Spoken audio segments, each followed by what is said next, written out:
الحمدللہ الحمدللہ رب العالمین والعالمین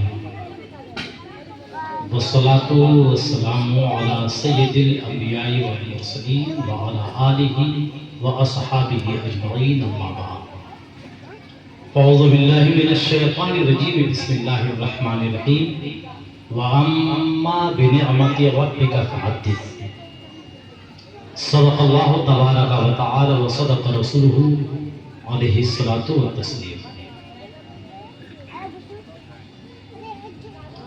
گرامی وقار سامعین کرام، آج کا پروگرام بہت شاندار، جاندار اور پرکیف ہو رہا ہے۔ اللہ پاک کی بارگاہ میں دعا ہے کہ مولا اس مجلس کو قبولیت کا درجہ عطا فرما۔ آمین بولیے تو سے تھوڑی دیر کے لیے حاضر ہو، وقت کم ہے، بس عشاء کی اذان ہونے والی ہے۔ بلند آواز سے سب لوگ درود پاک پڑھ لیجیے۔ اللہم صلی علی سیدنا و شفیعنا و نبینا مولانا محمد بارک وسلم صلی اللہ علیہ صلاۃ و سلام علیک یا رسول اللہ صلی اللہ تعالی علیہ وسلم۔ نثار تیری چہل پہل پر، سبحان اللہ، جلدی سے سبحان اللہ بولیے ورنہ میں بھی ترنم میں پڑھنا شروع کر دوں گا۔ اگر میں ترنم میں پڑھنا شروع کر دوں گا تو پھر آپ اپنی خیریت کا خود ہی حساب کتاب کرنا، اس لیے جلدی سے سبحان اللہ بولیے کہ نثار تیری چہل پہل پر ہزاروں عید ربیع الاول۔ سبحان اللہ، وقت تو حقدار ہے وہ۔ نثار تیری چہل پہل پر ہزاروں عیدیں ربیع الاول، سوائے ابلیس کے جہاں میں سبھی تو خوشیاں منا رہے ہیں، سبھی تو خوشیاں منا رہے ہیں، اور ہمارا آپ کا، بلکہ میں ایک بات ہمیشہ کہتا ہوں، آج بھی کہہ رہا ہوں کہ حضور کی آمد کی خوشی صرف مسلمان کو نہیں منانا چاہیے، دنیا کی ہر قوم کو منانا چاہیے۔ اس لیے کہ میرے آقا جب آئے تو کسی ایک کمیونٹی پہ نہیں، کسی ایک قوم پہ نہیں، کسی ایک ذات برادری پہ نہیں، کسی ایک مذہب والے پہ نہیں، بلکہ میرے نبی آئے تو پورے انسان پر میرے آقا نے احسان فرمایا۔ اس لیے انسان تھا، انسانیت نہیں تھی، آدمی تھا، آدمیت نہیں تھی، لوگ بس رہے تھے، جینے کا شعور نہیں تھا، لوگ زندہ تھے لیکن اس کے اندر جینے کا کوئی انداز نہیں تھا۔ میرے مصطفیٰ آئے، یتیم مسکرانے لگے کہ اب ہمارے سروں پہ محبت کا ہاتھ پھیرنے والے محمد آ گئے۔ میرے نبی آئے، بیوائیں مسکرانے لگے کہ اب میرے سر پہ کی چادر رکھنے والے محمد دنیا میں آ گئے ہیں۔ مظلوموں کو مسکرانے لگے کہ اب ظلم سے آزادی دلانے والے محمد آ گئے ہیں۔ دبے کچلے لوگ خوشیاں منانے لگے کہ اب ہمیں ہمارا حق دلانے والے محمد آ گئے ہیں۔ دنیا کی ہر شے خوشیاں منانے لگے کہ جہاں تاریخ تھا، ظلمت تنا تھا، سخت کالا تھا، کوئی پردے سے کیا نکلا کہ گھر گھر میں اجالا۔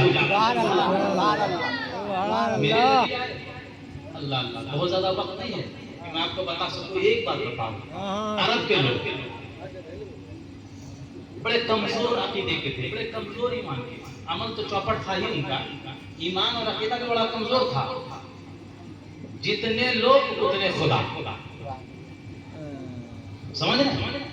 جتنے لوگ اتنے خدا۔ ایک گھر میں اگر 5 آدمی ہے تو 5 کا خدا الگ الگ، ایک گھر میں اگر 10 آدمی ہے تو 10 کا خدا الگ الگ۔ عرب کے لوگ جب سفر کرتے تھے نا تو ستو لے کے چلتے تھے۔ کیا؟ میں سمجھانے کی نیت سے تقریر کر رہا ہوں، ستو لے کے چلتے تھے، اور جب وہ سفر کرتے کرتے کہیں رکتے تو ستو کو گوننے کے بعد ایک بت بناتے، اس کا ہاتھ بناتے، آنکھ، ناک، کان، منہ، سر، چہرہ سب بناتے، اور سامنے رکھ کر کے خوب اس کی عبادت کرتے، خوب سجدہ کرتے، خوب عبادت کرتے، اور جب بھوک تیز ہوتی اسے اٹھا کو کھا لیتے۔ یہ عرب کے لوگوں کا حال تھا۔ کتنے ختم لال تھے آپ اندازہ لگا، کتنے چوپڑ تھے۔ ایک مشرک کا بیان ہے، سنیے، اپنے تو اپنے غیر کی گواہی دلوانا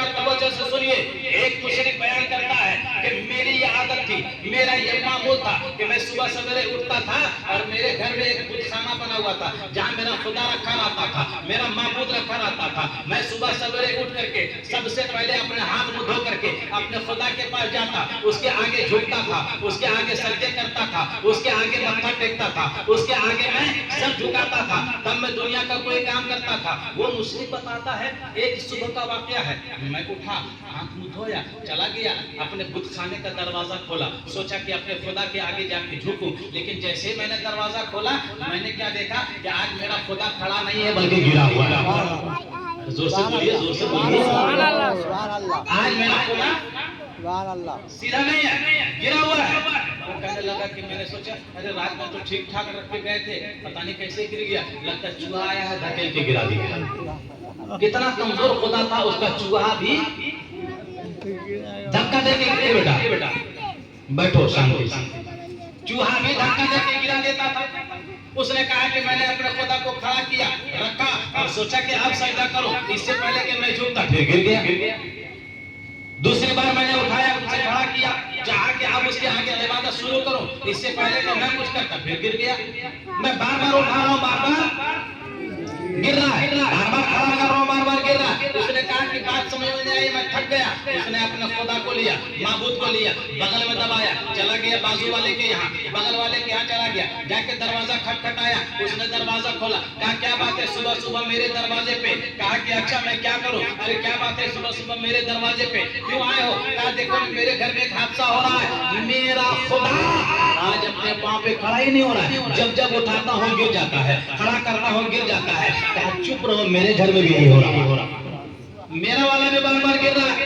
اب یہ دونوں ملتے گئے، تیسرے گیا، دروازہ کھٹکھٹایا، تیسرے نے دروازہ کھولا. کہا کیا بات ہے صبح صبح میرے دروازے پہ تم لوگ دونوں؟ کہا دیکھو ہم لوگوں کا خدا کا یہ حال ہے کہ کھڑا یہ نہیں ہوتا ہے، بار بار گر جاتا ہے. کہا ہلہ مت کرنا، میرا بھی وہی ہو رہا ہے، شور مت مچانا.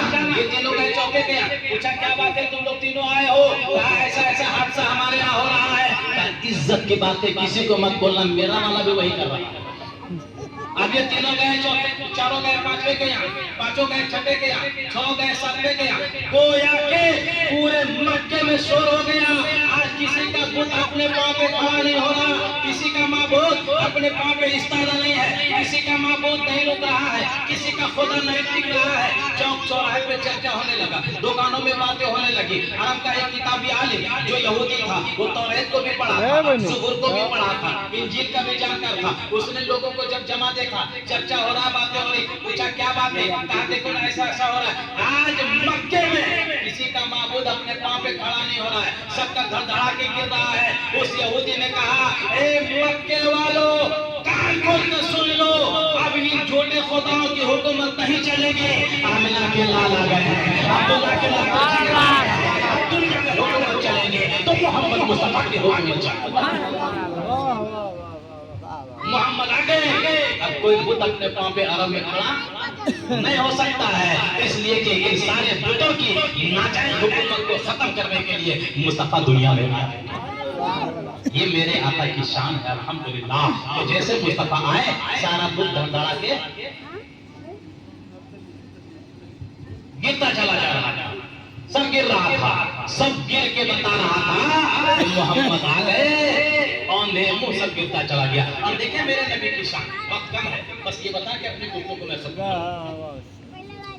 حضرت حلیمہ سعدیہ رضی اللہ تعالیٰ، توجہ سے سن لیجیے تھوڑی دیر، بڑی محنت سے بول رہا ہوں، میری توانائی صرف بے صرف نہ ہو جائے، برباد نہ ہو جائے. حضرت حلیمہ سعدیہ رضی اللہ تعالیٰ عنہ جو حضور کی